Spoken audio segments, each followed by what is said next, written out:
China has recently announced that they will stop funding coal-fired power plants abroad and pledge to increase support for green and low-carbon energy.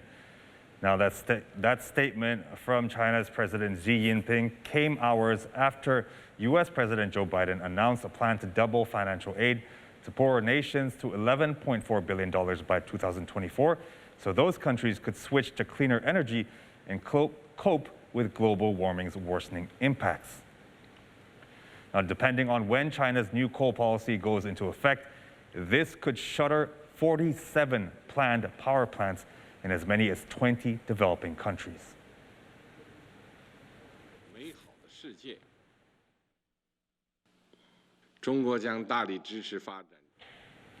Well, China has planned to strive in peaking carbon dioxide emissions before 2030 and achieve carbon neutrality before 2060. This is a major shift by the world's second biggest economy to move away from its support of fossil fuel. However, for Indonesia, whose economy also relies heavily on coal, what are the next steps in responding to this grand plan? Well, Metro TV's Najla Hilabi discussed further with the chairman of the Indonesian Coal Mining Association, Pandu Sjahrir. The phasing out of coal-based energy is approaching fast.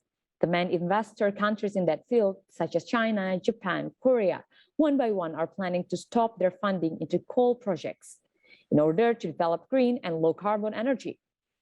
For Indonesia, whose economy relies heavily on the coal, what are the next steps in responding to this change of the game plan? We have Pandu Sjahrir here as the chairman of Indonesian Coal Mining Association. Hello, Pak Pandu. Hi, how are you? Hi, I'm good. Pak Pandu, what China's coal phase-out means for Indonesia and what are the impacts for our local industries? I think overall, not surprising. I think what China is doing, the rest of the world is doing, is phasing out coal, but I think it will take some time, right? I think everything that China does is deliberate and predictable.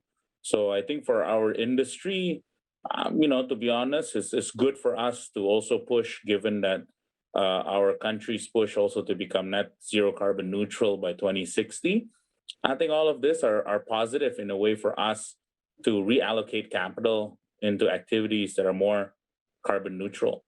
Okay, could China's decisions on phasing out coal accelerate Indonesia's transition to clean energy, and how will the association treat its current coal power plant investment that still remain? I think quite clear also, I think the government has been socializing some ideas of retiring some coal power plants earlier than when it's a contract, by paying out the members early retirement contracts. So I think it's fine. I think as long as what the government here wants to do what matters more. So if we are focusing on becoming net zero carbon neutral, that should be the focus. What China is doing, again, from a demand side, will be structural and deliberate, which is a good thing for the market, right? Nothing is really a surprise in my view. However, this shift to clean energy is not easy. For example, in the UK, despite their effort to shift to renewables, they're still reliant on gas, and higher gas prices has led to an energy crisis in the UK. So how long do you think Indonesia will still rely on the coal?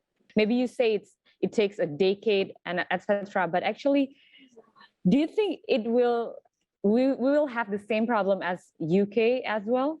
No, we're a bigger country than the United Kingdom. We're probably more of a developing market where having low energy prices is very important for the customers. So this shift at the fastest, I think, will be a decade. I think it will take probably 2 to 3 decades to become really fully renewable, or where the renewable sector is a majority of our energy composition, because it does take technological advancement in renewable energy such that the cost of renewable is competitive compared to fossil fuel.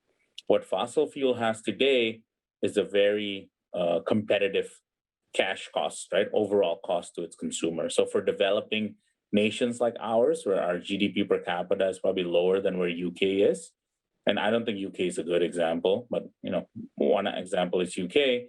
low cost is still extremely important for us. Okay. Going back to China, which had faced an energy crisis due to soaring coal prices by the government and kept electricity prices also by the government. Explain to our viewers, since Indonesia is just a reliant on coal, could the same energy crisis happen to Indonesia, and what are the differences?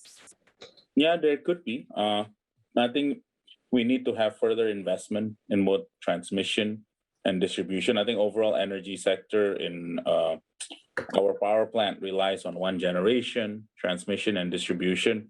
But generation is where things have been privatized. Transmission and distribution have been owned or invested by the state through PLN. And that's probably where you probably need more private sector contribution so that you can have greater efficiency, and which that efficiency will lead to lower cost to consumer. So, one thing that we're looking at is always on the generation side to focus. You actually have to go end to end, right? So from upstream all the way to downstream in electricity distribution. So that's one of the things that we have to focus. One of the things where energy crisis can come is because we rely so much on generational cash cost advantage. But one thing we probably have overlooked the last couple of decades is how to make transmission and distribution more efficient and cost competitive. So then we can afford to have slightly higher costs in the generational side, which is renewable and better for the environment. And that's a trade-off, right? While making sure from a transmission distribution, they are becoming more efficient. Pandu, coal prices are surging right now, partly due to supply, production issues. Talk to us about the reasons behind this surge in coal prices, how Indonesia is benefiting, and what the trend of the prices are. Yeah, I think short term, Indonesia benefit, the producers in Indonesian mining are benefiting quite a bit simply because of its location and very good geopolitical relationship with the key customers. I think that's also important. I don't know how long will this be, but I think everybody's enjoying this kind of super cycle that's happening.